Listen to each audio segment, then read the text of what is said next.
particular ministry.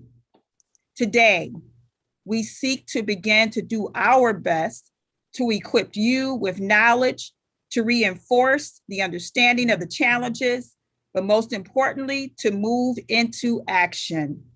The opportunity to make sure that we, the Black communities, have the resources and the wherewithal to simply vote. Voting should be as easy and as accessible. And in many cases, it is, but in other cases, it isn't. In recent years, we find that more than 400 anti-voter bills have been introduced in 48 states. These bills erect unnecessary barriers for people to register to vote by mail, or vote in person. The results is severely compromising. It compromises our democracy, and it doesn't reflect the will of our people. Our democracy works best when all eligible workers can participate and have their voices heard. Recently, I was given a t-shirt from one of the past ministers of this church that said, "When Black women vote, action occurs." And the same t-shirt was given to some of the men around here that reflected the same. Suppression efforts range from unobstructive, like strict voter IDs laws that are needed, cutting out early voter registration and voting as a whole, to mass purges of voting rolls and systematic disenfranchisement. These measures disproportionately impact people of color, students, the elderly, and people with disabilities. And long before election cycles even began, legislators redrew district lines that determined the weight of our vote. And the advocacy and the litigation efforts aim at to protecting our fundamental rights. How can we change? What can we do that defeats the frustration that we have? Change is sometimes the anger that we have. It is our opportunity to respond with action, allow forums to teach us how to do things differently, but we have to create situations that cause us to be stronger in who we are, to exercise our right to vote.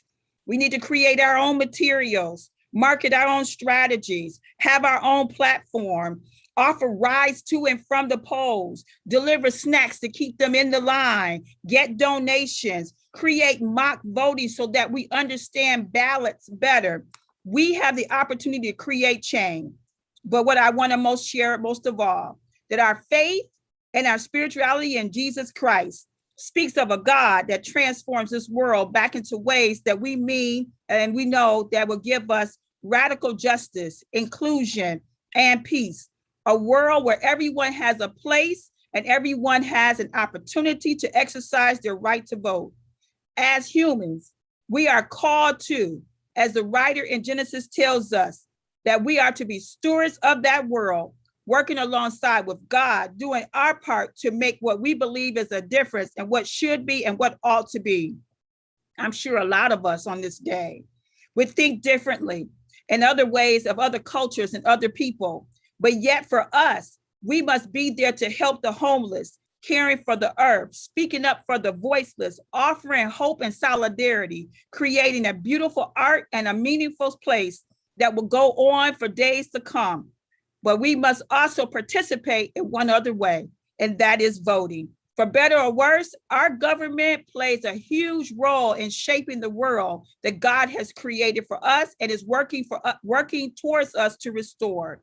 Fortunately, we can understand on this day that voting is one way that we can advocate the kind of world we believe God has created us to be. It is through our votes that we can speak up and that we can be one that works towards the kind of policies, foreign and domestic, that embodies and values of Christ, in which we can look towards for the call of the kingdom here on earth. With that being said, I want to welcome you again to this day, an opportunity for us to share, an opportunity for us to engage and dialogue, but most importantly, that we come out of this in a space where we will move forward, that justice can be given to all who desire to vote. As we begin our conversations today, we move towards hearing the spiritual side of what it means to vote. And so we invite at this time Reverend Margot Anderson, First Baptist Institutional Associate Minister, to share with us as representative of the Ministry of Social Justice here at First Baptist, her vision, her views, and what it looks like to see it from a spiritual lens of going forward. Reverend Anderson. Thank you, Pastor Moore. Good morning. It is an honor and privilege to be chosen to speak on behalf of First Baptist Institutional Church, Pastor Robin Diane Moore, and Sister Sandra Philpott Burke, Ministry Leader of the Ministry of Social Justice. My charge today is to enlighten the body of Christ of its obligation to be involved in and participate in civic matters from the biblical perspective. First, let me say this. We are in a covenant relationship with God, which sets us apart from the world. Number two, Jesus was not apolitical. And number three, the contemporary definition of the word justice has been misconstrued by our Western culture and society. The biblical reflection on justice has many core values and convictions that develop the foundations of biblical justice. For the purpose of this discussion, I will mention only 5. The words for justice occur over 1,000 times in the Bible. Biblical justice touches on every aspect of life, personal and social, the public and the private, the political and the religious, the human and the non-human. Therefore, it requires a variety of translation terms to encompass its various applications. Example, the term righteousness occurs frequently in the Bible. The biblical language of righteousness refers broadly to doing, being, declaring, or bringing about what is right. When it is used in contexts that deal with conflict, coercion, or social distribution, it often has the force of justice or justice making. But in modern English usage, the term's righteousness carries the sense of moral purity and religious piety, whereas justice relates to public judicial fairness and equality of rights. One belongs to the private moral religious realm, the other to the public political legal realm. But in biblical usage, righteousness includes what we mean by justice.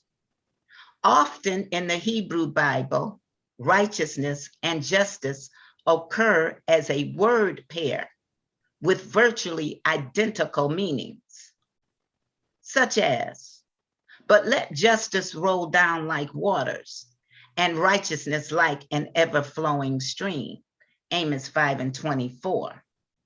Or let's look at Isaiah 32:1. See, a king will reign in righteousness and princesses will rule with justice. Righteousness in the Bible incorporates the idea of doing justice, and doing justice in the Bible conveys the idea of righting what has gone wrong, of restoring things to a condition of rightness or righteousness. It is sometimes said that the New Testament hardly speaks of justice.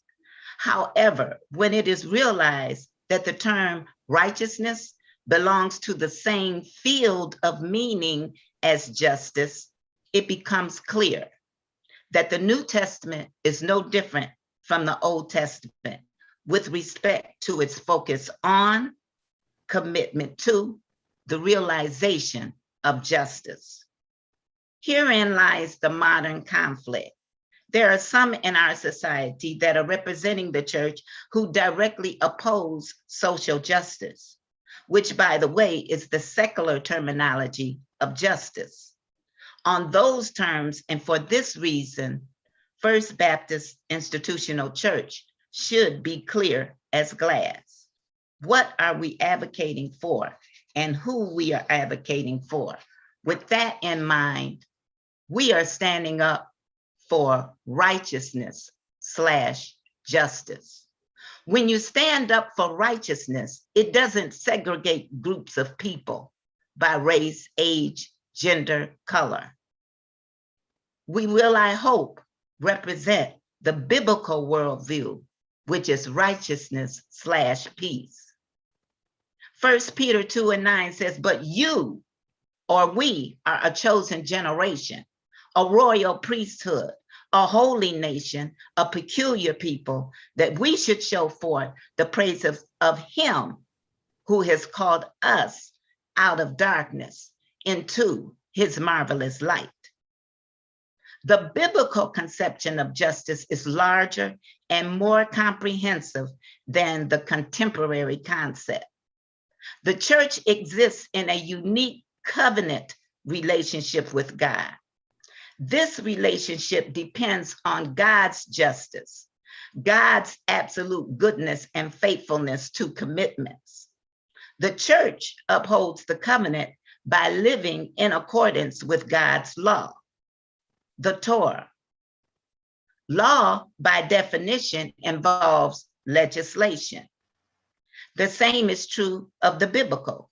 It contains hundreds of legal requirements and rulings. But biblical law is not legislation in the modern sense. Modern law codes are impersonal, technically precise, comprehensive, and self-consistent. Language is used literally in order to eliminate or minimize ambiguity. The primary audience of modern legislation is the professional legal establishment that must interpret and enforce its provisions. Biblical law, by comparison, has a more pronounced pedagogical or education function. It is addressed not just to legal specialists, but to the entire community, spelling out in simple terms what life in covenant relationship with God entails. Torah really means instruction. It is God's means of instruction in righteousness. The fundamental tenets of covenant law are in the Decalogue, or what we know as the 10 Commandments. The purpose of the law is to enable the church to experience shalom. Shalom is Hebrew word for peace. Shalom is the positive presence of harmony and wholeness, of health and prosperity, of integration and balance. It is the state of soundness, of flourishing in all dimensions of existence, in our relationship with God, our relationships with one another, our relationship with nature, and our relationship with ourselves. Shalom is when everything is as it should be. In this sense, shalom encapsulates God's basic intention for humanity, that people live in a condition of all rightness in every area of their lives. Shalom combines into one concept the meaning of justice and peace. To know shalom requires the achievement of both justice and peace. On the one hand, there can be no peace without justice. Peace and justice go together. Such shalom is constantly disrupted by sinful deeds, which bring their own dire consequences. Justice cannot ultimately be established by non-peaceful means. There is no justice in war. Justice requires peacemaking. This is made crystal clear in a passage from Isaiah 42. It seems to have been central to Jesus' sense of mission. It reads, "Here is my servant whom I uphold, my chosen in whom my soul delights. I have put my spirit upon him. He will bring forth justice to the nations. He will not cry or lift up his voice or make it heard in the street. A bruised reed he will not break, and a dimly burning wick he will not quench. He will faithfully bring forth justice. He will not grow faint or be crushed until he has established justice in the earth. God's law provides a means of diverting these consequences onto a sin offering so that atonement and forgiveness can be made. These are the five of the foundational convictions or core values of the biblical worldview that shape its distinctive theology of justice. Our biblical worldview should be ushering in the kingdom of God by his terms. When we fight on God's terms, we always win. We are living in this present church age, which means that God has determined and destined each one of us to be his instruments for ushering in thy kingdom come, thy will be done on earth as it is in heaven. Without the commitment to seek justice, all other means of worshiping God are bankrupt. A lifestyle of justice is the essential mark of holiness. So what is the role of Christians? Our role as Christians and our worldview on the subject of justice should emulate from the Word of God. It is imperative to distinguish biblical justice from social justice. Biblical justice is distinct. It's the justice God established. Biblical justice often calls us to go above and beyond what our philosophical thinking, dictionary definitions, or civil law require.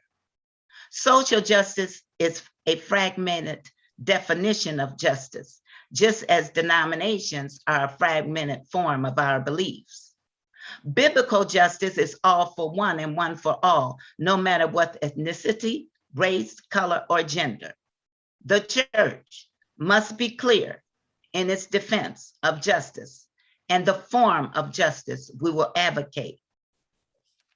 The vision of God's coming kingdom is to be the supreme concern for the new Messianic community. The church must embody in its own life the characteristics of justice made known in the life and activity of Jesus. Jesus was not an idealist. He was aware that the established order would use lethal force to oppose his work. He had three options. Number one, the revolution option of the zealots, the military force, to strive to bring in the kingdom of God. The second option was withdrawal, like the Essenes, who retreated to the desert away from the corruption of society. His third option was to compromise with the establishment, the existing unjust order. What did Jesus do? He rejected all three. He chose the way of nonviolent, sacrificial, peacemaking love, and required the same of his followers. Jesus totally rejected war and violence as having any place in the pursuit of God's justice on earth. In conclusion, in my humble opinion, the church must put on the full armor of God, every piece of the armor, and this time know why they have on the breastplate of righteousness. With our new understanding of righteousness, we will defeat our oppressors and suppressors because the word, the truth, and the sword never fails. In addition, I have always felt that Black people were the soul of this nation. And as I researched the biblical definition of justice through the Pew Research Center, confirmed what I've always felt. It revealed that while church attendance is declining in all denominations, the Black church among religious groups are the more religious in their attendance than any other ethnic group. Also, that 62%, which is 1 in 4, tend to think offering sermons on political topics is an important role for houses of worship. As Apostle Paul asked for himself, I ask this of you. Pray that the words that may be given to me when I open my mouth to proclaim boldly the mystery of the gospel of salvation, for which I am an ambassador, keep me in your prayers. Amen. Amen, amen, amen. We thank you for your comments and response from a spiritual perspective on what it means to understand social justice and righteousness. We move now to our next person of discussion and presentation, coming from Mr. Daniel Baxter, City Clerk's office, representing our City Clerk, Ms. Janice Winfrey. The floor is yours. Please share according to God's will for you. Good morning. And I just want to first and foremost say thank you for this opportunity to come before you as well as your audience to share critical information associated with the right to vote. On behalf of Detroit City Clerk Janice M. Winfrey, I just say welcome and thank you. We're excited at the Department of Elections. We're in the position that we find ourselves at this particular time.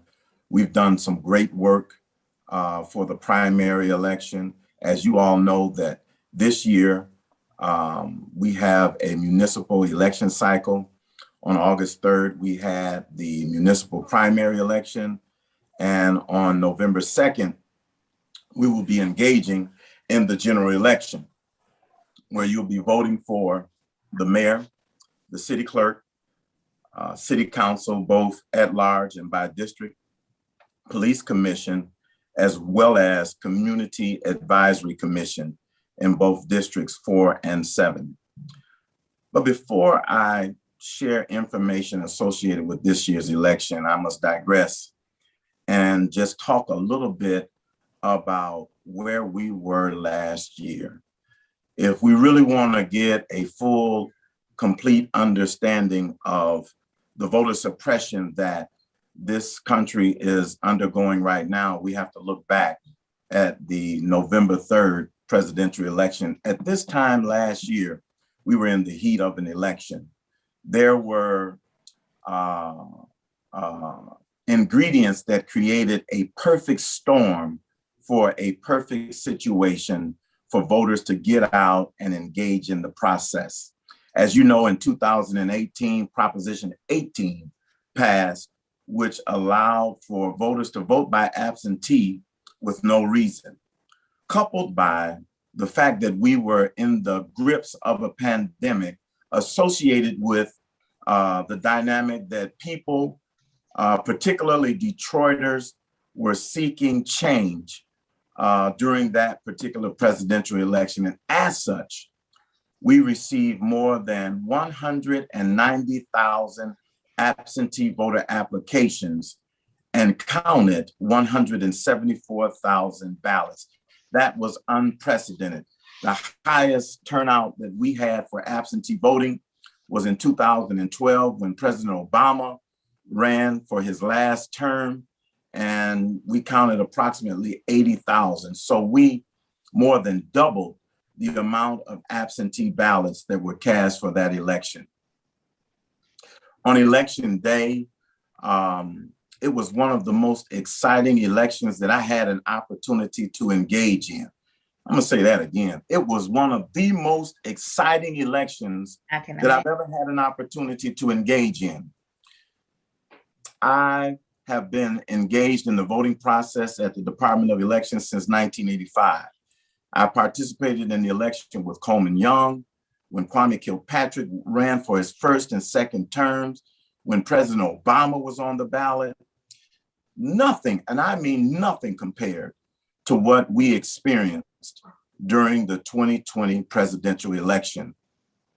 I love the fact that down at the Central Counting Board, it was a pressure cooker, if you will.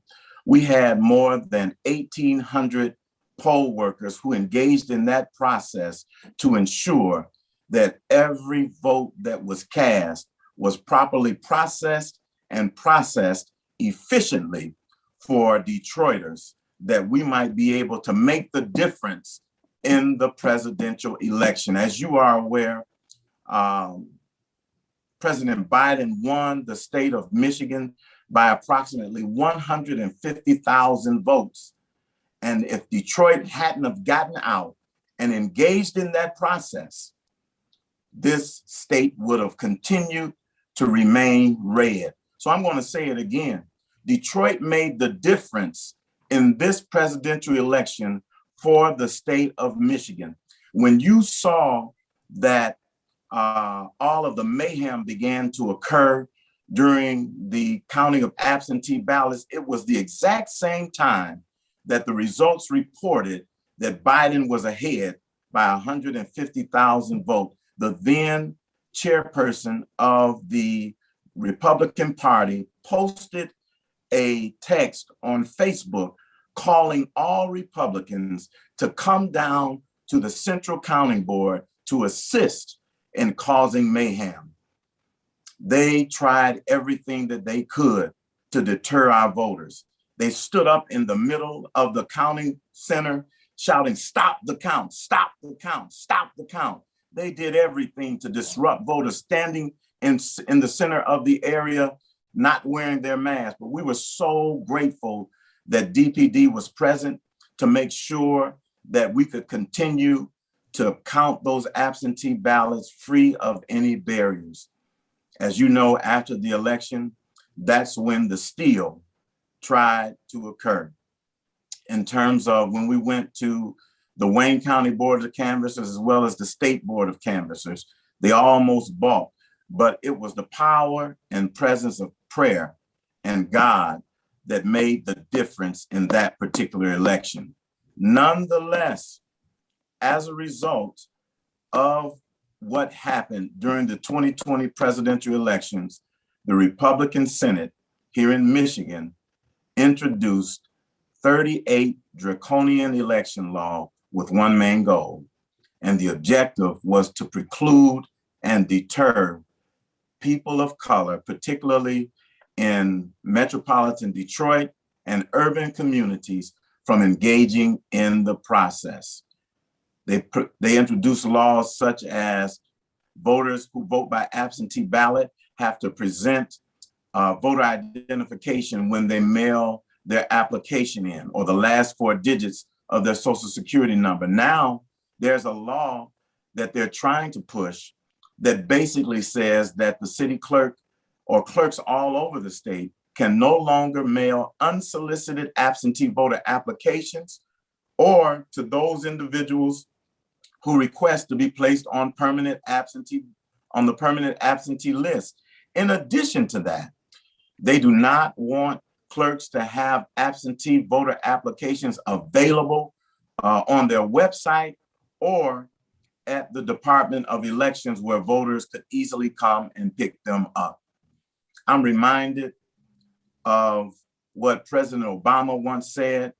He said that there is no situation where your vote does not matter. It all matters. And that is exactly why we're seeing what we're seeing in state legislatures all over the country. Fast forwarding to where we are right now, in the primary election, we had about a 15% voter turnout. And what we're seeing is that same trend playing itself out in the general elections. More than 70,000 voters have requested absentee ballots up until this point. Many voters should be receiving their ballots by now. If they haven't, they'll receive them within the next week. We will be mailing absentee voter ballots out to voters who requested them all the way up until the Friday before the election. What do you have to do to vote by absentee? It's simple. Just say that I'm not going to be at the polls on election day and I'd like to receive an absentee ballot. Send that request into the Department of Elections at 2978 West Grand Boulevard, and you'll be able to receive, we'll mail you your absentee ballot. We're so excited about where we are in terms of the administration of the process. Our goal this year, as you know, last year, there were issues associated with the balancing of our precincts as well as absentees. The question was whether or not our results would withstand the rigor of a recount. And I am pleased to report that in the primary elections, all 120 of our absentee voting counting boards balanced. That means that for every ballot cast, there was a name of a voter in the book. And 97% of our precinct ballot. Tom Barrow requested 20 of our absentee voter counting boards to be recounted. And of the 20, 19 were recountable. That's unprecedented. 95% of all of the precincts that were requested to be recounted were recountable. We're pleased to announce that not only the Board of Canvassers were giving us kudos associated with this particular election, but even the State Bureau of Elections gave us the thumbs up for all of the effort that we put into the process to ensure that the results of elections were efficient and effective. This year, or for the November election, we anticipate turnout to exceed upward of about 15 to 20%. We know now that because of the trend of absentee voting is spiking, now 2/3 of all ballots cast are cast by absentee ballot, and 1/3 are voters who cast ballots at the precinct. We just want to thank you for this opportunity to share that important and vital information, and any questions that you might have of me associated with the voting process. I'm right here and I'm ready. Thank you so much. We thank you. We thank you, Daniel, for being with us today and all that you have shared with us, the importance of what it means to vote, absentee ballots, and how that has impacted us. I can say for myself that I was glued to the TV watching the absentee ballots come in because you could see the significance and the importance of it. I also want to piggyback on a comment that you made that that voting matters. And we know that it matters. Otherwise, we wouldn't be dealing with voter suppression. If they knew that it didn't mean anything, if they knew that our communities did not go out to vote and they could suppress that, then they know that they have a winning situation. But because we do get out and vote, it creates the situations that we are dealing with right now. So I wanted to just piggyback that the vote does matter. We want to move into some other panelists on this morning, or this, we might be reached on not quite morning, but we do want to move into some other panelists and hear their voice as well. We want to begin with Mr. Kevin Talbert, who is the second vice president of the Detroit branch of the NAACP. We know that NAACP serves as a strong voice for our community. And so we know that there is the opportunity to hear, to understand, to learn, and to even partner with NAACP and what we can do as a community, as faith-based organizations, to ensure that we are doing our part to make sure that others understand the importance of voting and the act in response to it. So we turn it over at this time to Mr. Kevin Talbert to share with us what is the importance of it and where NAACP sits as we go into the November election. Well, thank you so much, Reverend Dr. Moore. Thank you for allowing us to be a part of this panel. On behalf of Reverend Dr. Wendell Anthony and the entire executive board of Detroit branch of the NAACP, thank you for this opportunity to share and engage with you all on this fine morning. As you all know, voting is integral to what the NAACP has done in the past and is doing still today. It is important to us because it's at the foundation of the values that we have stood upon for more than 100 years. As we look at what's happening in the state of Michigan as it relates to voting, the numerous bills that are pending, it is unbelievable to think after all the struggles that our organization and many others, the spiritual community, the Black church, and many others has helped guide us to, are being undone or attempted to be undone.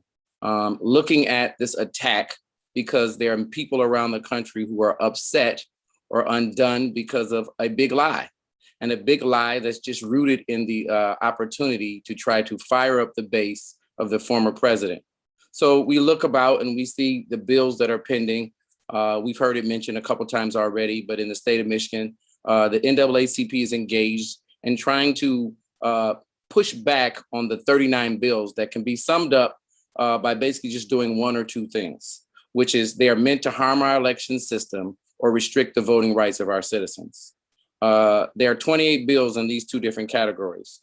The remaining 11 bills include some bills that are basically just there to get the voters to swallow the package. But even then, those bills do harm, often because they were poorly written by legislators who did not really understand election law, but they did understand that they want to serve or help against returning this country back under the guidance of one particular party. The sad part is, as we look about and we look what's happening in terms of elections, the pandemic presented a great opportunity. Daniel Baxter spoke to it earlier, and the pandemic allowed for us to act as if we're like many other countries in the world. America's boast about our democracy, and we're the land of the free and the brave, yet many other countries do way better than America. In Australia, it's mandatory to vote. So 97% of the citizens in Australia are registered to vote. In places like Canada and Germany, although it's not compulsory, their registration rates are 93 and 91%. So bills that are put in place that are fighting back the opportunity for our citizens to be registered and participate, they don't sound very American to us. And they don't sound like what we ought to be doing here in this country. We ought to be allowing an increasing opportunity, not decreasing those opportunities. So for instance, Senate Bill 285, it limits voting by mail to those fortunate enough to own or have access to a copy machine. It requires a photocopy of ID to be included with these mailed absentee applications. So if you don't have an application, a copy of that to send in, what's supposed to happen? We know many of us were able to do those things in our offices and our workplace. Many of us are working from home. So how many people actually have a copy machine, a printer, a scanner to do those things with? So we know that these things are being done and put in place to make voting harmful for our community. And we know, as Mr. Baxter spoke to so eloquently, that it's our community that delivered the vote for the Democratic Party and Mr. Biden. So we have to understand then when there were challenges. And we recall last year, and I'm sure many on this panel, as well as our listeners, remember hearing people saying, oh, I just don't like these candidates. We just shouldn't vote at all. And that too was a coordinated strategy, because our absence from voting is just as deadly as us voting perhaps for candidates who don't have our best interest at heart. So we are integral to the process. Is the process perfect? No, it's not. But at the end of the day, this process to deliver democracy, and it presents a great opportunity for all of us. So we're fighting back against those bills. We're also fighting back against bills such as Senate Bill 311, which says that only allows military overseas and not their dependents to return ballots electronically using their common access cards, which service members say is notoriously unreliable, and the Department of Defense has not agreed to even make available for voting purposes. So again, here's yet another attempt to stop people from voting in our state. We also have this concern from Senate Bill 283 that says if you fail to act on the request of clerks and the Secretary of State have made to close for 2 years, and to continually to provide for only 10 hours of pre-processing absentee ballots. I mean, these things are, again, meant to hurt us and harm us in a way that we can't sit back and we can't allow to exist. So it is through the leadership of Reverend Dr. Anthony, through the leadership of Camelia Landrum, our executive director, who is the youngest executive director in the country, a bad sister who we're proud of, who we're proud to work with, that we are out working every day to try to push back against these things. You know, as I look back at voting in my own experience, I look how much has changed. and I look how much opportunity we have, and I look how we have had a chance to make a difference in this country. I'm not fooled into thinking that we haven't made great progress. We have, but we have a lot further to go. We all know, we saw when we looked at what happened down at the Texas border with those Haitian immigrants, how vital it is to live in a country where there are some freedoms and there are great opportunity for Black people. So it's our job to continue to protect and expand those things. It's our job to speak out against the horrors that we saw down in Texas and speak up against it and not stay quiet. We've heard people say, oh, there weren't whips that they were using. Those are just the reins. It doesn't matter. We didn't see them used for any other race, and we haven't seen them used in any other way in this country other than for people with Black skin. So it's intolerable. And so we speak out, we speak up, and we push, and we continue to demand justice for our people and justice in the state. As perhaps one of the younger people on this panel, I'm always empowered to remember the lessons from our ancestors. I'm all honored in the fact that people have poured a lot into me and gives me a chance to pour into others. But one of those lessons that I know is most important, that if you're sitting at home on the sideline, you're not in the game. So we have to stay in the game. We have to encourage others to get in the game, and we can't allow excuses to get us out of the game. All of us are leaders. All of us have opportunity to touch 5, 10, 20 people on a given day. If we're positive, if we're upbeat, if we're encouraging, and if we're speaking to the hope, we can overcome fear. And honestly, that's all a lot of the other party seems to be pushing out quite a bit, is fear. So hope is important. I think people gave our former President Obama a hard time about that. And they said all he had was hope, but he didn't deliver.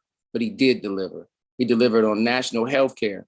He delivered on returning the auto industry back to being great, which is important for this city and for this state. If you look around, many people are employed and working, whether it be the new plant in Chrysler or the many new jobs added throughout the area in the small parts plants. So, our president did deliver, and we now have a Democratic president with an opportunity, but we're going to hold his feet to the fire and ask him to deliver too. But as voters, we deliver by showing up and by voting and doing our part. As leaders, we deliver by demanding justice for our people and never backing down and never turning back. So thank you for the opportunity just to share, to remind everybody on where we are, and to be excited, because I'm excited to be on this panel. I'm excited to hear us talking about voting in a year where perhaps people maybe have not thought it was important. So let's keep the fire burning. Let's keep going out and leading our people and doing what God has called all of us to do. Thank you. You are welcome. Thank you for your comments. I believe that we must have faith over fear, and what we see that is tried to push in our face. I also believe when you talked about hope, that we recognize and we always remember, as the passage tells us, that hope does not disappoint us. And we just have to keep pushing that to the extent that we find hope becomes a reality. Amen. And with that being said, we're going to move into our next speaker for this time frame, and that is the Reverend Dr. Keith Whitney, who is the pastor of Sanctuary Fellowship Baptist Church and the president currently of Moses. We open it up for you to share what Moses is doing at this time and how Moses is responding to voter suppression. Thank you very much for this opportunity, and to you and to our panel members as well as our audience. I guess as I was sitting here listening, I went back to seminary, and I went to Virginia Union, where we dealt with liberation theology. The other part to that for me was going back to the great state of Mississippi, where as a child, I witnessed the civil rights movement. And the key cornerstone of that movement is voting. It is having our voices heard. It is showing up at the polls. It is choosing our leaders. And one of the things I noticed in the voting situation there was something called a poll tax. And the poll tax is what you had to pay in order to go vote. And in addition to that, there was a reading of the state constitution. And you had to read the part of the state constitution and interpret that for the clerk's person there. And in many cases, the person representing the clerk's office in Jackson, Mississippi, could not really read and write. And so what I see with the voter suppression at this point of our history, it's not much different. This is my second go around, or our second go around with voter suppression. Moses has been active recruiting people to go vote. We've done that in our past elections, and we will do it again come November. We've hired folks to register people to vote and also to make sure they get to the polls. The great challenge of our city is, and I heard Mr. Baxter say 15%, is that people feel that their voices don't matter. And that is so far from the truth. I remember on one occasion listening to a state legislator. He's no longer in office, but he said to us, he said that people see Detroit as a problem and not a place. And so we have to snatch that from their hands and help them to understand that we are active citizens. We are people who are concerned about how we live. I think the other part that perhaps we have not really talked about was the battle against white supremacy. It is a battle against those who feel they need to remain in place, and against those who recognize that there should be biblical justice and a human right to be citizens in this nation. And so I think that as we look at it, we see the bills that have been brought up, and I got a chance to sit in the Senate meeting, in the Senate committee meeting, and I listened to them. And of course, Moses sought to be heard at that meeting, and yet and still they kept pushing our papers back. They kept pushing us towards the end of the line, and really to make sure that we were not heard. But I think that as you watch that, you see again the uppropping of white supremacy, of those folks who believe that they have a right to rule over everyone else. But as a preacher and as a pastor, I think it is the church's responsibility to take the mantle of Jesus Christ and to represent the least of these. I thought that Dr. Anderson really hit it on the head when she talked about biblical justice. And I want to just say that biblical justice and social justice ought to walk hand in hand. The biblical justice ought to demand that social justice do what the Lord has told us to do.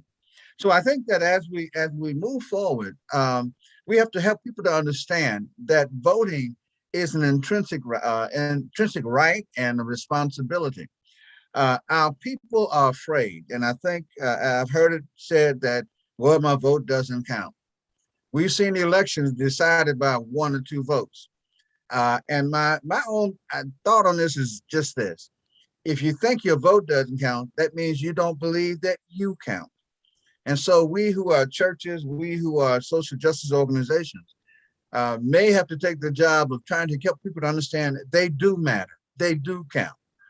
One of the things I remember as a kid down in Jackson was that we had a boycott downtown. And that's when people showed the powers that be that each one of us has economic power, to be sure. And we use economic power to get the right to vote. We use economic power to make sure that schools could be integrated. We use economic power to let them know that if you don't want us to vote, if you don't want us to be full citizens, then we will not shop with you. And of course, those who are in the status quo recognize that money is power for them.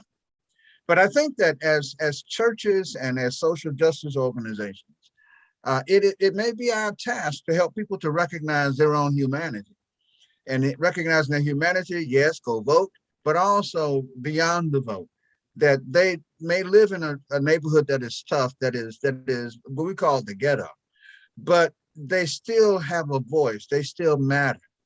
And I think that what we've seen in the last few months of seeking to suppress us, it is again trying to maintain the status quo. It is again diminishing our own humanity.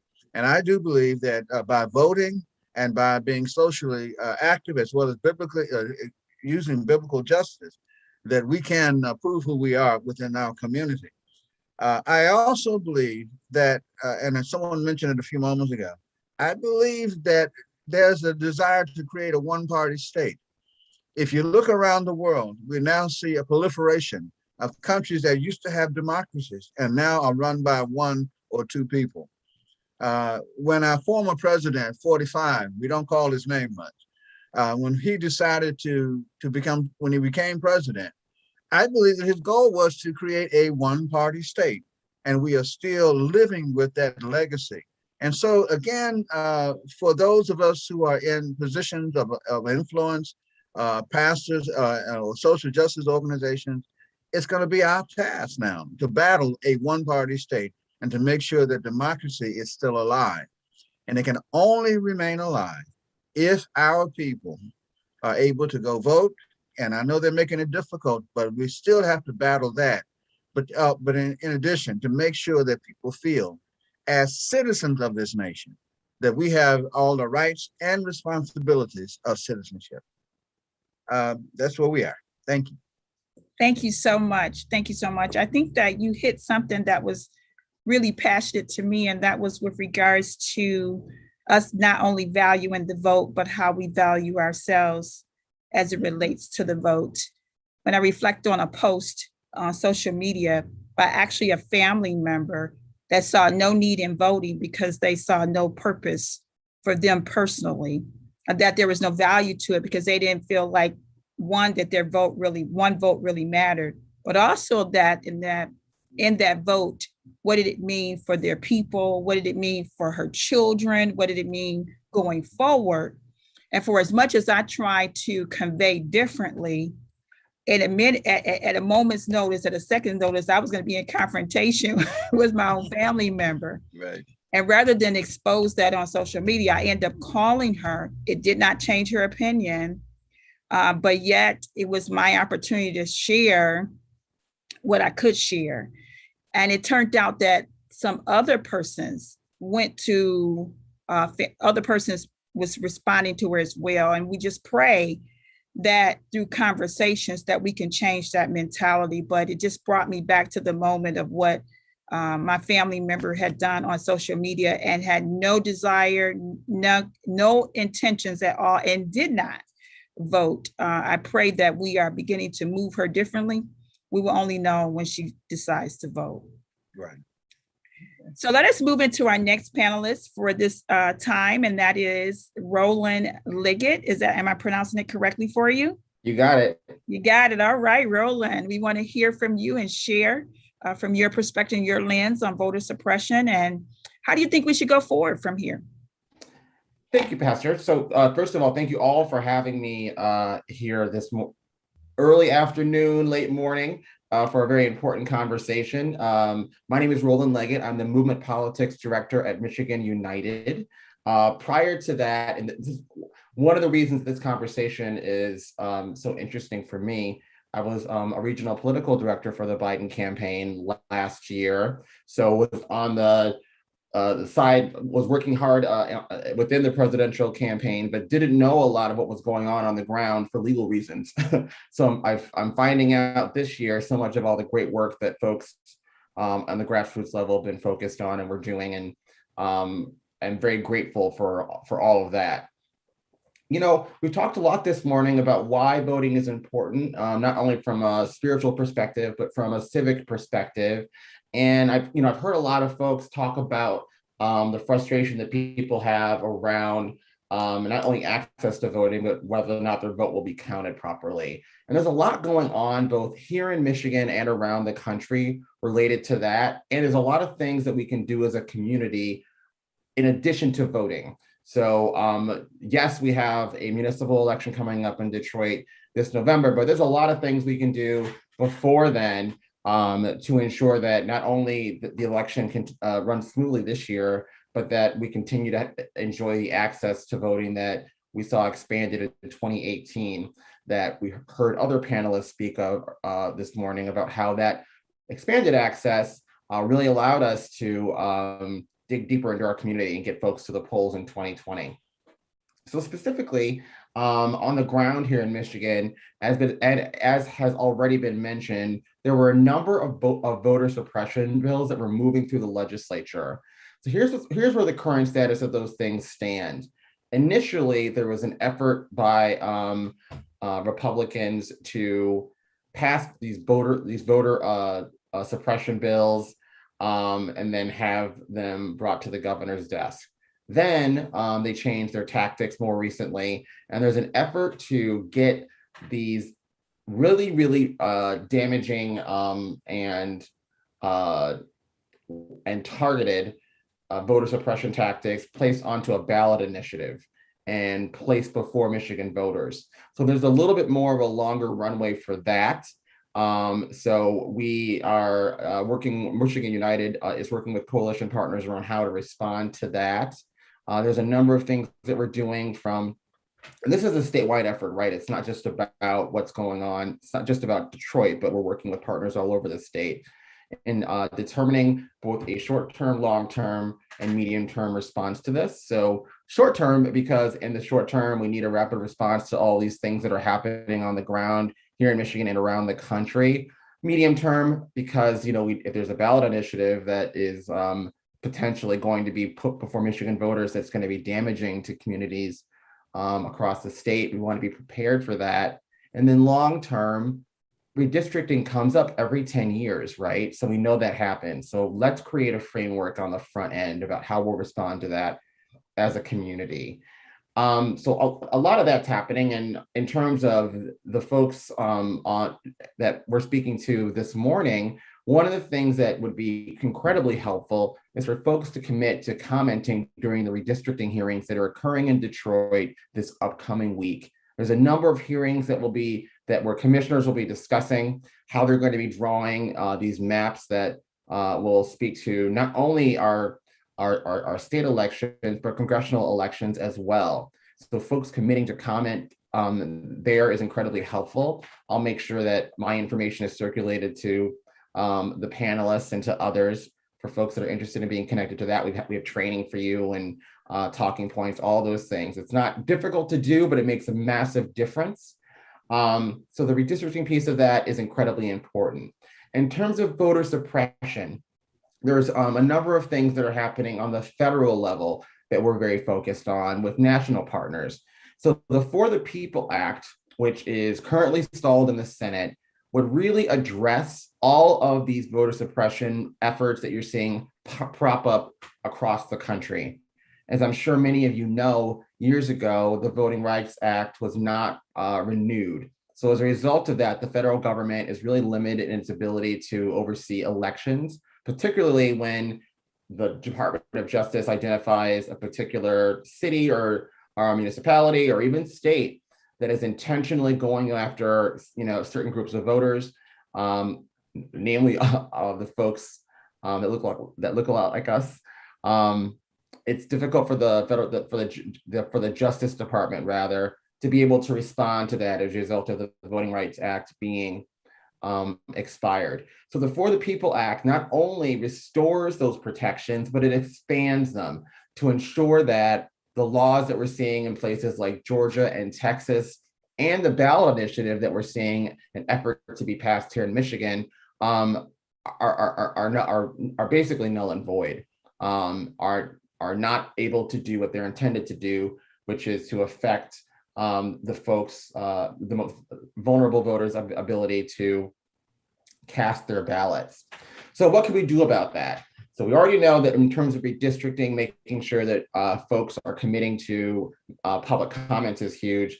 In terms of the voter suppression bills that are moving through Michigan and through legislatures around the country, the For the People Act, as I mentioned, is the best remedy for that. So what can we do? We can make sure that our senators here in Michigan understand that not only that saying that you're going to vote yes for the People Act is not sufficient. Voter protection needs to be front and center in terms of their priorities, legislative priorities in Congress, both in the Senate and in the House of Representatives. So as a community, we have to do everything that we can and that's in our power to let elected officials know that not only that simply saying you're going to vote yes is not enough. We need this to be front and center. All of the gains that we've made in terms of social justice and civil rights are up for grabs right now. And unless we have access to voting in an equitable way, then it's going to be very difficult to not only maintain the gains that we've made, but to continue to move forward. Anything that any other issue that folks care about, from reproductive health to immigration to transportation to, environmental justice or economic justice and the rest, without this access and this protection of voting, all of those things are in jeopardy, all of them. Religious freedom, all those things are in jeopardy. So it's incredibly important we make sure that our elected officials understand that the For the People Act needs to be a main priority for both houses of Congress, and the president must sign it. In terms of the voter suppression efforts here in Michigan, it's incredibly important that folks don't sign the ballot initiative paperwork when it comes in front of you. But also, we're talking to folks in our community about the importance of protecting the gains we made in 2018. And finally, redistricting. We know how important it is, and how gerrymandering, that's when those lines get drawn all kinds of crazy ways to make it more difficult for us to have equitable representation. Gerrymandering has to stop, and the best way to stop it is to ensure that the redistricting process is one that is fair and equitable. And we can do that by making sure these commissioners at these hearings that are making the decisions about what these lines look like understand that not only are we watching, but we're here, and we're commenting and letting them know what our expectations are around how they approach this process. So with that, once again, we need your help in all of these areas. I'll be circulating my information widely. And of course, you can visit Michigan United's website at miunited.org for more information about all the programs that I discussed. And as has been said earlier, finally, we have a big election here in Detroit coming up in November. So incredibly important that folks take advantage of this opportunity for their voices to be heard. I'd encourage you to get your vote out of the way and take full advantage of the absentee voting opportunities that we have here. They now even send you the I voted sticker when you do that. So you still get the sticker to prove you did it. All the benefits of voting are available to you, and it's more accessible than ever. And we have to fight to make sure that remains so. So with that, back to you, Pastor Moore, and I'm sticking around for questions, obviously, as well. We are so grateful that you have joined us and represented. We can tell Elder Leslie how well you did. God bless you. But also to understand the importance of all that you have mentioned, the gerrymandering, the redistricting that we need to be aware of, and how we play a vital part in making sure that we're at the table when these things are taking place, that our voice counts, and that we stand up for what is right, that we have the right representation that represents our communities. And so I just wanted to say thank you for that.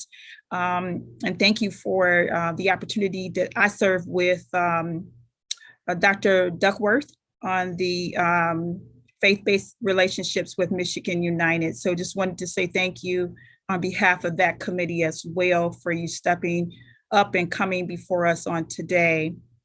We lead ourselves into our next presenter, which would be Dr. Derek, I call him Dr. Reverend Derek Knox.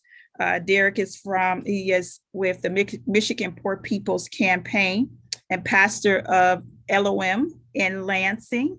It is good to have you with us. There is a lot going on in Lansing, and I'm sure you can voice to a number of the things that are going on up there. And particularly, can you not only share, but share as a pastor, what do you believe that the church should be doing and how they should respond as it relates to voter suppression? Sure. Well, thank you. First of all, Reverend Dr. Moore, Mrs. Philpott Burke, and the whole FDIC family, Reverend Dr. Anderson, Mr. Baxter, Mr. Talbert, Dr. Whitney, and Mr. Leggett laid such a foundation. It's almost the only other thing to say from there is yes and amen. So thank you all for just laying the foundation of today. And thank you all for spotlighting such a pertinent issue. We've been doing a lot of things with our ministry here in Lansing. And as you know, you tell anybody in the country you're from Michigan, they automatically say Detroit. So at this point, I don't even argue with them anymore. but it's so many things going on in relation to voter suppression. We at the Michigan Poor People's Campaign, for those that don't know, the Poor People's Campaign was originally founded by the Reverend Dr. Martin Luther King Jr. It was reignited in 2016 by the Reverend Dr. William Barber and the Reverend Dr. Liz Theo Harris. We have chapters here throughout Michigan and over 40-something chapters throughout the country, where we really fight that continual fight that this is a moral and spiritual issue that we are dealing with here. And that goes the same with voter suppression. So what we did, one of my esteemed colleagues that's on our leadership team, Elena, drafted this link through Action Network that people can literally click on to rally against voter suppression. And there is some comments that I drafted that, if you don't mind, I'd like to read in relation to that. And it says, it was only a matter of time that the Jim Crow level voter suppression laws and bills that has happened in Georgia and Texas made its way to our front door here in Michigan. And that time, unfortunately, is now. There have been over 39 voter suppression bills. And as we heard from Mr. Leggett, now ballots brought forth by the GOP-led Michigan Senate and supported by the GOP-led Michigan House. All of these bills and ballots are based upon a stop the steal lie that is still being perpetuated and used as a means to render people of color, the poor, the working class democratically impotent. These are the types of bills that continue to hold this country back instead of encouraging healing, so that we can finally move forward to a more moral, diverse, equitable, and inclusive society. We cannot put all of this weight on the governor to stop it, but we must make our voices be heard. Michigan Senate Majority Leader Mike Shirkey, and Michigan Speaker of the House Jason Wentworth, we are demanding an immediate end to this attempted hijacking of our democratic rights to vote. There are more productive and inclusive actions that you can take concerning voting, like a full restoration and expansion of the Voting Rights Act, an end, like we heard from Mr. Leggett, to racist gerrymandering and redistricting, early registration of 17-year-olds, automatic voting registration at the age of 18, support of continued early voting, more access and availability to voting drop boxes, same-day registration, the enactment of an election day as the holiday so that everybody can have time to vote, and a verifiable paper record. Any further attempts to push these 39 voter suppression bills or ballots would be nothing short of trying to erase the civil rights history that the brave citizens and veterans of this country have bled and died for. And we, the people, can't just sit back and idly let that happen. We will not let you pilfer and plunder our rights, and we must move forward together and not one step back. And there's a brother, a biblical brother by the name of Paul, the Apostle Paul, and he wrote in Galatians 1, "It is for freedom that Christ has set us free. So stand firm then, and do not let yourselves be burdened again by the yoke of slavery." And I would take that even further and say, do not let yourselves be burdened again, not just by the yoke of slavery, but by the yoke of discrimination, by the yoke of segregation, and by the yoke of white supremacy. We continue to see a lot of these laws enacted that are literally trying to take away our rights. And a lot of these are based upon lies that have been told. But we know the truth. For one, is that Christ came initially, not just initially, but he came to set us all free.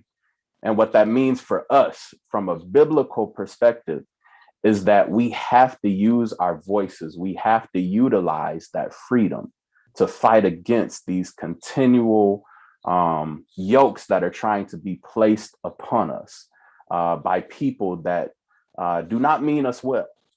And a lot of people, I've heard a lot of people, Reverend Dr. Moore, speak to the biblical passage that we are to obey the laws of the land.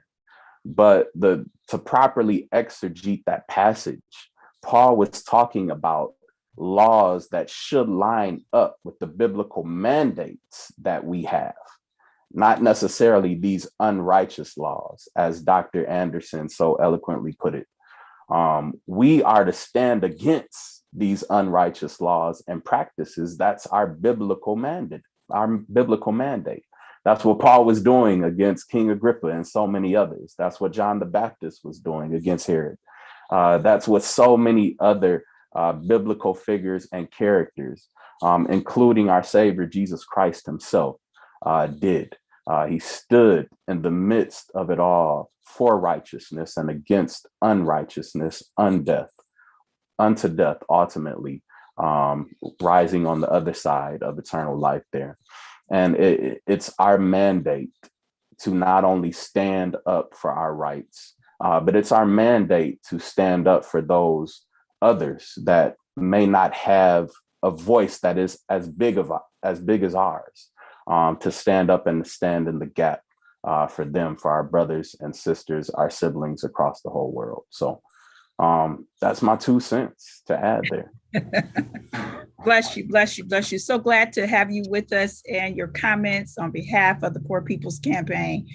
Much to be said and much to be done. And when we look at what our mandate is, we know where we need to go from there. As we begin to conclude, we have one final panelist, Ms. Peggy Noble, who serves as the College Park Community Association president, and she is also a precinct delegate.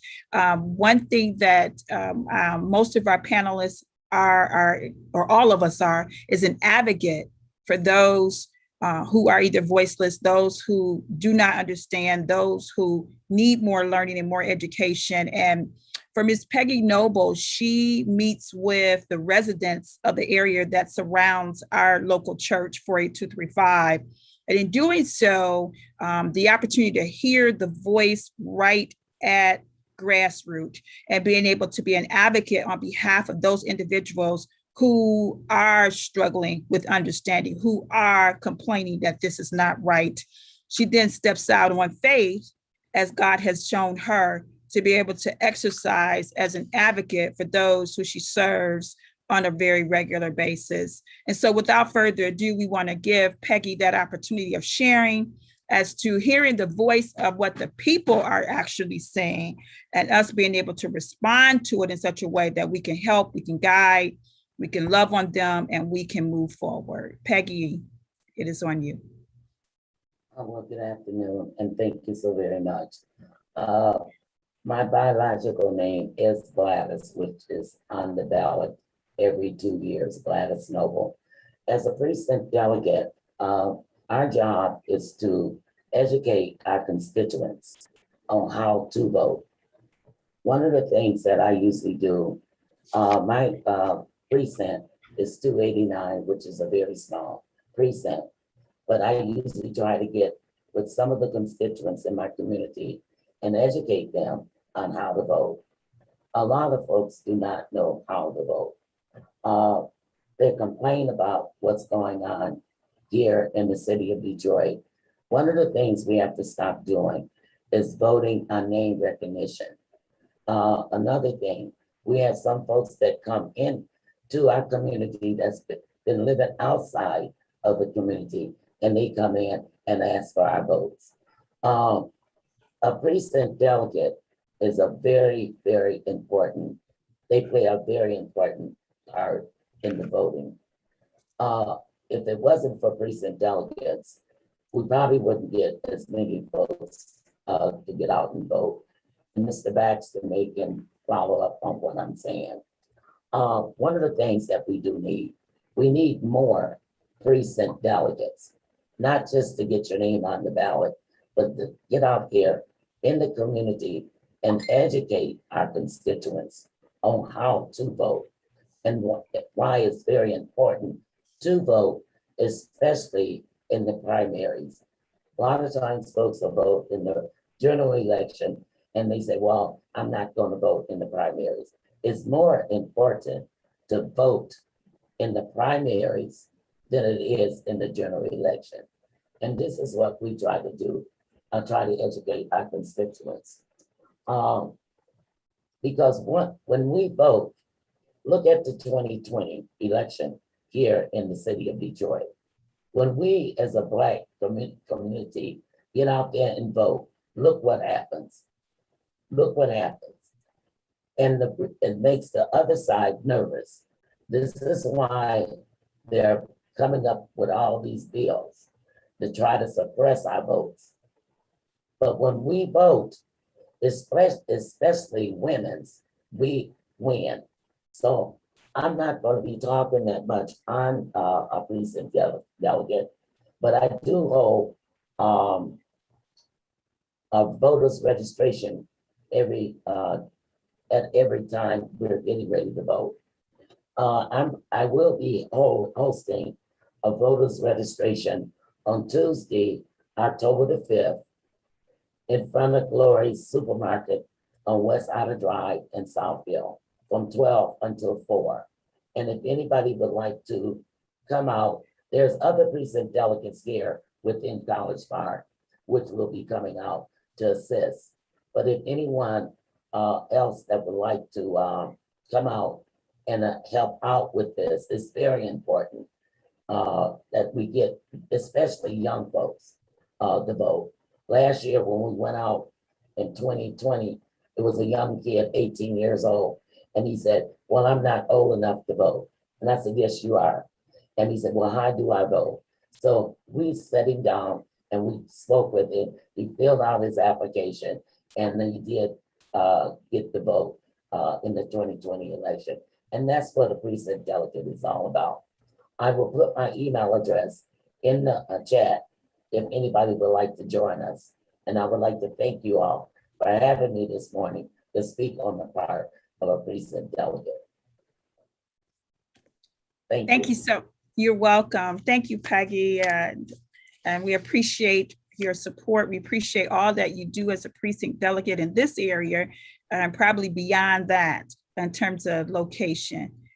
Let us move into some questions. There are several questions that have popped up. And I want to begin by looking at our first question. I think we have kind of hit on already, and that is how does voter suppression look in the state of Michigan? And many have hit directly on that, but I want to go to the next question. What I see is are there some specific cities that we should be concerned about as it relates to voter fraud? And how do we impact change? I want to direct that to Daniel Baxter. If you could unmute yourself and help us to, is there some spaces, there's some cities that we need to be a little bit more concerned about than other areas? And if so, how can we impact change in those areas? So historically, voter fraud has been at a minimum, particularly in the state of Michigan. The Michigan election laws that are on the books are basically fraud proof.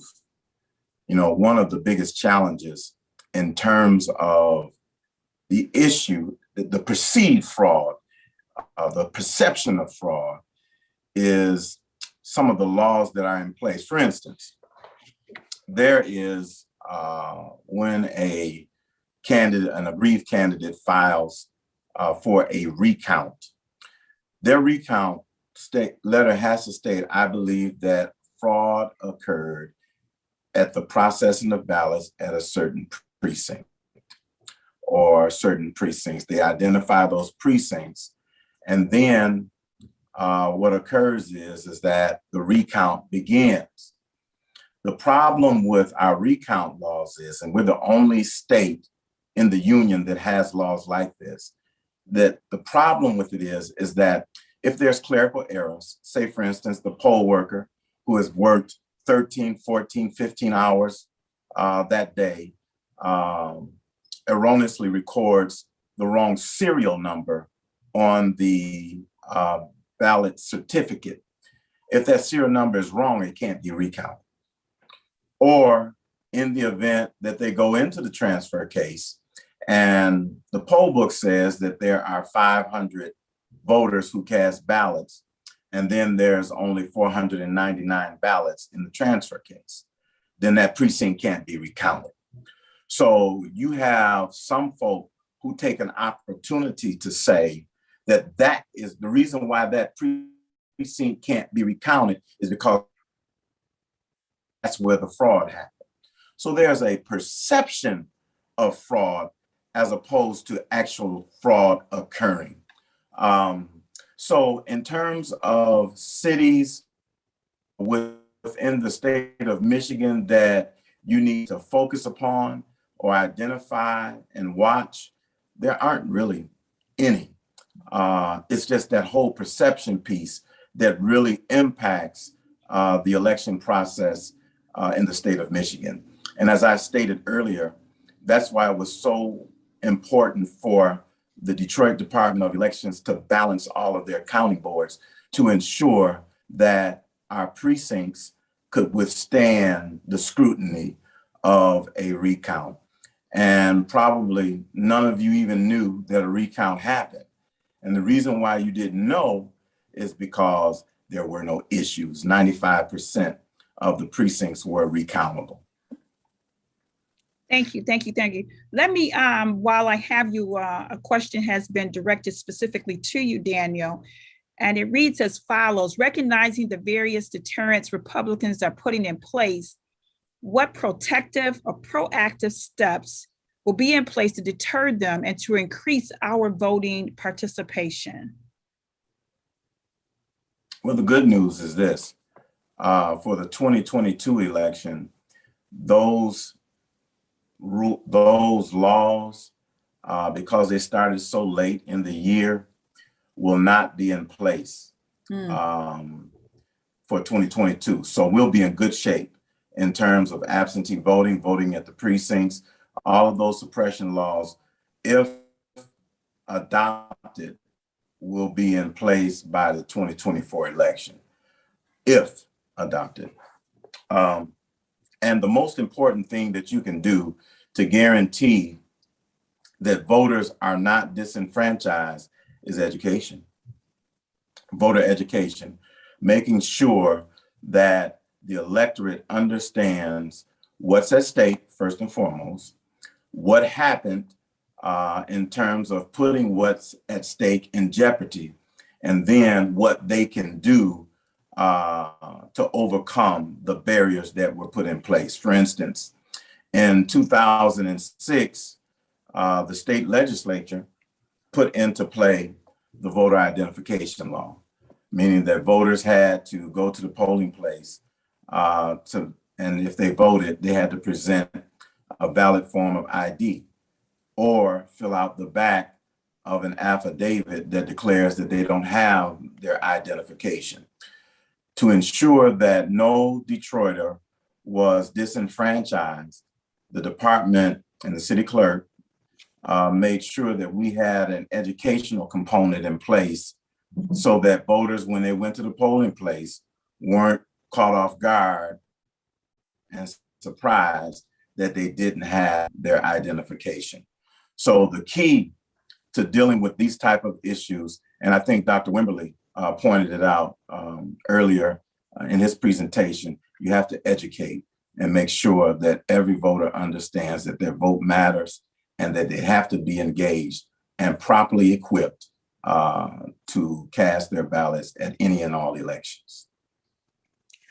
Thank you so much. I'm going to shift the conversation just a little bit with responses from the pastors as it relates to the church. Since the church cannot necessarily endorse candidates, what role can it play in seeking justice in this election process? We'll start with Dr. Whitney and then go to Dr. Knox. Well, by law, we are not supposed to endorse. However, we do take sermonic license. And I think the prophetic role, and I mentioned that as we are preaching, as we are teaching, we have to help people to understand where they are and who we are dealing with. And I think that though we cannot say you need to vote for so-and-so, You can say, well, I'm voting for so-and-so.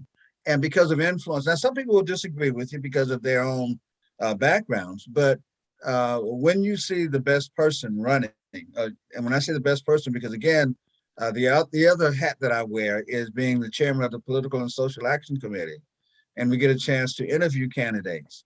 And so that gives me a little bit more insight into who's running. But I think that it's going to be important for the church to resume the role of being prophetic, but also being educators, because we have to help people to understand coming to church is not just coming and shouting, getting happy, and going home, but it is also the place where we learn who is running, and perhaps even some churches may have candidate forums, and if you do have one, you invite your community. But I think that as pastors, it is important that we stand on the wall, if you will, and help people to understand the issues, and as well as the people who are running for office. So our job is to teach. Yeah, and I'll just piggyback off of what Dr. Whitney said. What I do with our congregation is I encourage them to be educated with the policies, right? So I don't necessarily say vote for this candidate, but I do make sure that they're educated about the policies that each candidate is pushing, right? And I'll also encourage them to make sure they try to line that up as best as they can. And we have leadership that will help them in that area, to making sure that those policies at least line up with the word of God somehow, right? And I encourage that from a full picture perspective. As a pastor, I tell our congregation all the time, just don't look at one scripture, but look at the whole context, right? If somebody is saying we're against abortion, but they're for executions and for lawful assassinations, then that's not lining up, right? If you're going to be against abortion, be against executions, be against lawful assassinations, be against all of these other things that are killing people. We have to look at the full context of these policies. So we really get into the weeds of the details of these policies, not only trying to map them to the word of God, but also looking at the full picture and full context of them. Thank you for that comment. I was sharing with our Ministry of Social Justice not long ago the importance of understanding the proposals that end up on the ballot, because we have a tendency to either gloss over them in terms of our understanding, or we just make eeny, meeny, miny, mo, not realizing that yes may really be no, or no may really be yes, based on the context of what's being conveyed. And so I find that real important. And then when you understand that, then you look at those candidates who are supporting from your lens of what your understanding of your value is to that proposal or to that policy.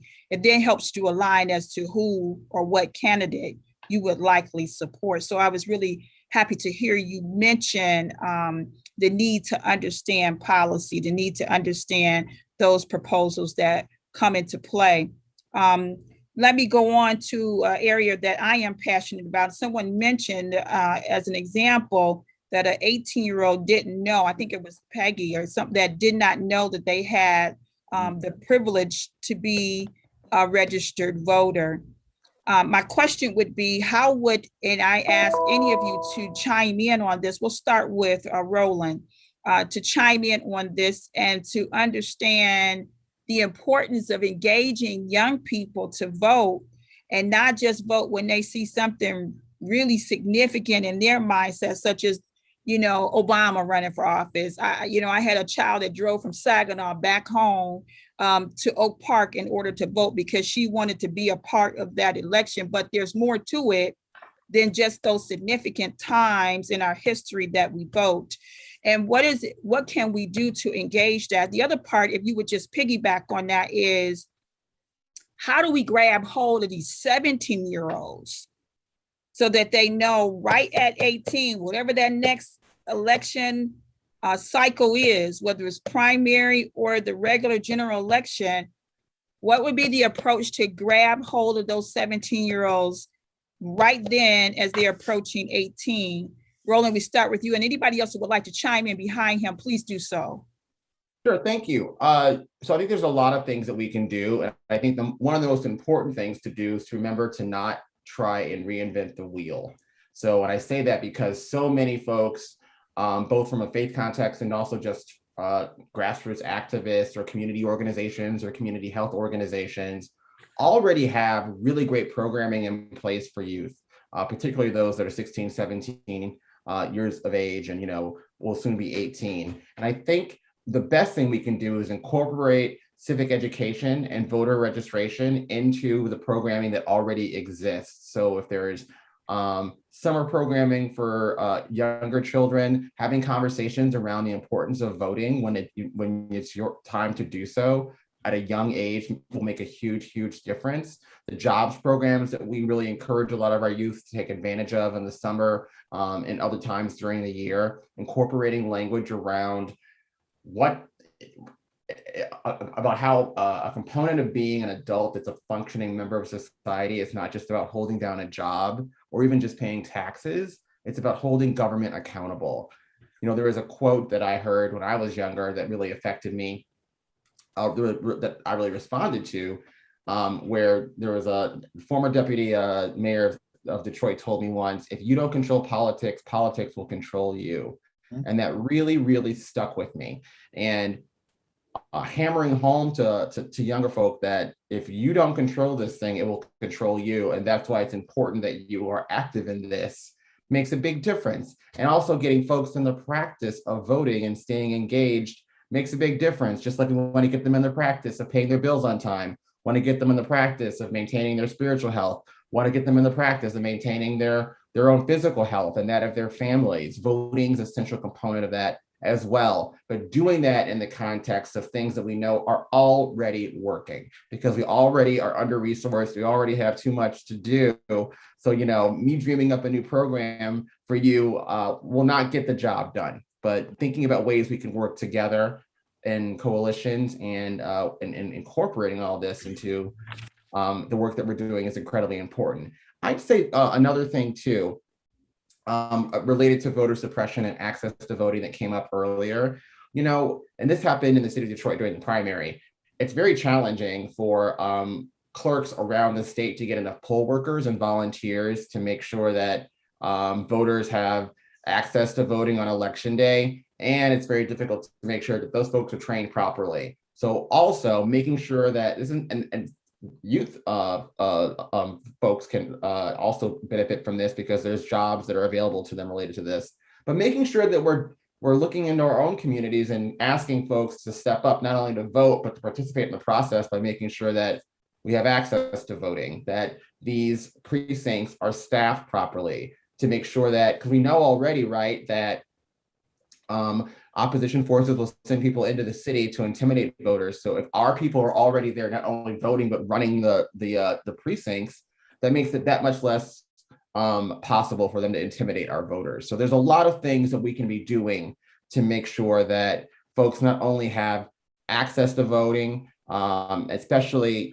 youth registering to vote, but making sure the election day runs smoothly by owning the elections that happen in our own communities. So that was a lot, Pastor. I apologize. No, you're good. Would anyone like to piggyback on that question? Yeah, this is Miss Noble. I would. I would like to piggyback on this. I think that one of the things. Hold on a second. We have two people speaking at one time. So let's give Peggy her opportunity and we'll come right to you, Daniel, right behind her. That's Miss Noble. Yeah, one of the things that we did a few years ago, we had a young folks forum where we just invited all the young folks in our community. We asked them what was some of the things that was important to them. Of course, we had to make it fun. So we did do some activities with them. And they did tell us what was important to them. And we let them know that you have to vote. If you do not vote, you do not have a voice. You can't go out and complain. We did take a list of all the young folks that signed up with us to vote. And after the voting, I contacted We had like 15 young folks there. And I called each one after the voting, and they all went out and voted. And they told me how good it felt. And I do have applications that I keep with me, voters registration applications. So I just wanted to say that's something that we have done. And then in 2016, going back to the churches, of course, the churches is not supposed to be political, just like our nonprofit. But I did in 2016 at First Baptist Institutional Church, where we host our meetings, we had a candidate forum. And we had, so that was when it was a lot of folks on the ballot, judges, lawyers, and we had a big turnout. And we did get out the vote. Get out the vote is GOTV, get out the vote. So I just wanted to touch bases on that. Daniel. Well, I'm piggybacking on Peggy. So the one person who understood more so than anybody that all politics are local was Coleman Alexander Young. So one of the things that Mayor Young did very well, he exceeded expectations, was that he had the ability to harness precinct delegates much better than any politician in Detroit in contemporary times. Precinct delegates are the liaison. They are the person that stands in the gap to their precinct, as well as Lansing, Washington, D.C., and to Woodward. Their responsibility is to make sure that voters understand that there's an election going on, what's on the ballot, and who can vote. To Peggy's point, the precinct delegate is probably the best person that we can use to educate the youth, our 18-year-olds, our 17-year-olds, to make sure that they understand how important it is to be engaged in this process. As Peggy so eloquently stated, it's important to do that and to make sure that you keep those lists in place so that you can follow up with those young folk to make sure that they got their voter registration card and they know that election day is going on. I remember when I was a kid back in the 70s, precinct delegates used to knock on our doors all of the time to let us know that election day was coming up. In fact, they received funding from the mayor's office where they could actually have bullhorns on the top of their cars, and they'd be driving through the community, notifying everybody that tomorrow is election day. The polls are open from 7 a.m. to 8 o'clock p.m. Make sure that you get there early, get there on time, and vote. And then on election day, those same precinct delegates would be at those precinct polling locations with their red, white, and blue straw hats on to make sure that voters got their information, make sure that voters got into those polling locations easily, and they got out of them. So I think that the precinct delegate is probably the prime individual that would do a great job in terms of providing information and educating our young folk on the importance of voting. Certainly, there are other entities, schools with civics programs, and other organizations who play a vital role as well. But those precinct delegates are probably one of the most underutilized entities in the city of Detroit. And I think that we need to do a better job in utilizing them and hopefully in some way, shape, form, or fashion, get them funding whereby they might be able to be effective. Two real quick questions because we're coming to a close of this dialogue together. Is there a plan to increase voter information by mail, taking into consideration the many people who do not have computers or may not even be, not only have computers, but don't have internet, computer literacy? Is there an opportunity to increase voter information by way of mail? Is that directed to me? Yeah, I guess you'll take that one, and maybe we can ask Roland. Well, to take I have some. Yep. Go ahead, Roland. You go first. Okay, sorry, Daniel, I didn't mean to step on your comment. So we, very quickly, Pastor Moore, we are doing a number of things on the nonpartisan side to contact voters, particularly around the Detroit municipal elections. So we're knocking on doors, reminding folks about the importance of voting and their ability to vote early in this election. And that so it's canvassing, we're sending out mailers, we're doing text banks and phone banks. So and we're doing that in coordination with a lot of partners around the city. So there's no redundancy is the goal and the work that we're doing. But voter education is incredibly important. And there's a way to do it that's nonpartisan, where you're not talking about specific candidates. Now, we are doing ones that talk about specific candidates, but for the purposes of this conversation, we're giving folks what they need in order to make sure that they understand what access they have. Daniel, were you going to respond? Yeah, just real briefly. The department is always working to make sure that we communicate with the electorate on all levels. And for this election, we mailed out absentee voter applications to every registered voter, certainly because we're still in the grips of a pandemic and we want people to be safe when they engage in the process. Certainly we know that many will go to the polls on election day, but I think that the option to vote by absentee should be given to every registered voter. And then secondly, next, probably 2 weeks before the election, you'll receive your Election Connection newsletter that will have information concerning this election. There'll be a copy of the sample ballot, both the front and back of the sample ballot, as well as for those folk who English is not their first language, there'll be translations there for those folk so that they'll be able to understand how to engage in the process as well. And one of the things I just would like to reiterate, we can vote, we can pass this information along. We can vote right up until November the 2nd. Mr. Baxter can agree with me on that. And also another thing, I have been a delegate for over 2 years, yes. Also, we can turn in absentee ballots right up until October the 29th at 5 p.m. Is that correct, Dr. Baxter? Mr. Baxter? Yeah, so you can turn in your you can turn in your absentee voter application all the way up until the Friday before the election if you want it mailed to you. You can deliver your absentee ballot at one of our 14 satellites all the way up until 8:00 p.m. on November the 2nd, all the way up until Election Day. And for those individuals who want to vote by absentee, they can do so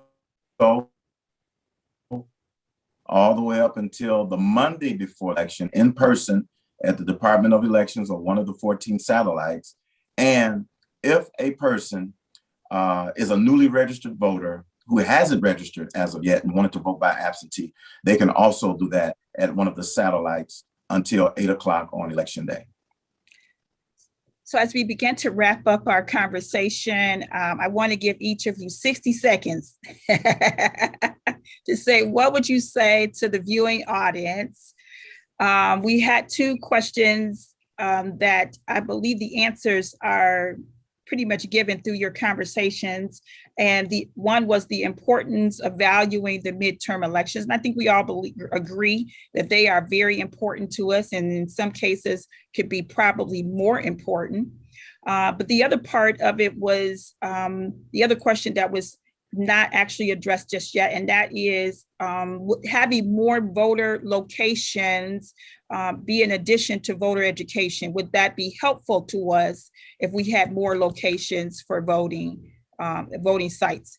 As you wrap up, if you can include that in your 60 seconds, we greatly appreciate it.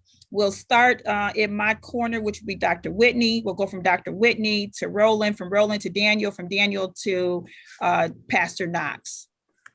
Very quickly, vote. Very quickly, get educated, and then encourage somebody else. If you have to drag them to the polls, make sure they get there. That's Amen. it. I'd say vote and get it out of the way. Take advantage of the increased access that we have to voting now here in the state of Michigan, and get that absentee ballot in as quickly as possible, and make sure that your family members do that as well. And as I said earlier, volunteer to be a poll worker or to take someone to the polls on election day, or whatever it is that's going on in your community that sparks an interest in your heart. Just do something other than just vote, because ideally you would have gotten that out of the way already. What Brother Roland said, and in closing, no vote, no voice, no choice. I like that. I like that. Pastor Knox. Yes, and piggybacking off of what everybody said, I often tell people we don't have, especially people of color whose basic humanity or the percentage of our humanity was politicized. We don't have the privilege not to be involved in politics. Get involved in some capacity.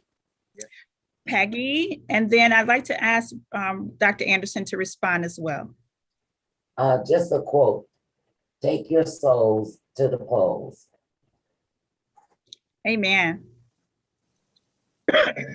You're muted. And I would say, as the church, we can post on our website, so Ministry of Justice, Social Justice website, the importance of voting, and post the information in terms of the dates for the absentee ballots. Excellent point. Excellent point. And we will make sure that we get that information over to our webmaster accordingly. At this time, I want to just say thank you to each of you on behalf of First Baptist Institutional Church and as pastor of this beloved community. We thank you for taking the time out on this day to join us, to share, to help educate, and to encourage others the importance of voting and what voter suppression means when we do not vote. And so thank you, Roland. Thank you, David. Thank you, Pastor Knox. Thank you, Pastor Whitney. Thank you, Ms. Peggy Noble. Thank you, Dr. Margot Anderson, and all who have participated and the audience who have listened in. We pray that you have gained some knowledge on this day and that you are encouraged to not only vote yourself, but to fight against voter suppression, and that you will do exactly what she said, take some soul to the poll. We all have an obligation to do what we can, that we will increase understanding, and that our voice does matter. It matters, it matters, it matters. We must not let the legacy of those behind us feel as though we do nothing today and for the future of tomorrow. We take ourselves to the polls and we take somebody else to the polls. Thank you again, and I'll turn it back over to Sandra Philpott Burke as we close out for today. Thank you, Pastor Moore, for your excellent moderation of this panel, and to all of our community partners. I thank you for all of the valuable information that you gave to us. And I would just like to say that you can tell your neighbors and friends who may have missed this morning's panel discussion that if you go to YouTube, you can see the whole panel and get all of the information provided. The Ministry of Social Justice at First Baptist is three-pronged. Our first prong is voter education and empowerment, and that's what we're trying to do right now. Our second is educational reform, and our third is criminal justice reform. So you may be hearing from us again about other opportunities to participate with us as we initiate activities to make sure that our community is receiving all of the benefits that we should receive, and that our children especially are receiving the benefits. And I'd like to say a special thank you to Bill Burke, who is the minister of our Department of Christian Education at First Baptist, for helping us put together the webinar, and for Ms. Dolores Sturtevant, who's a member of the Social Justice Committee, for providing the information, monitoring our chat so that we got information. And if there's anyone who would like to have any additional information, if you will look in the chat, I will put my email address there. You can email me and I would be more than happy to provide information to you. Again, Thank you very much. We enjoyed the presentation. We're glad that our audience was with us, and stay strong and do the right thing. Take your souls to the polls.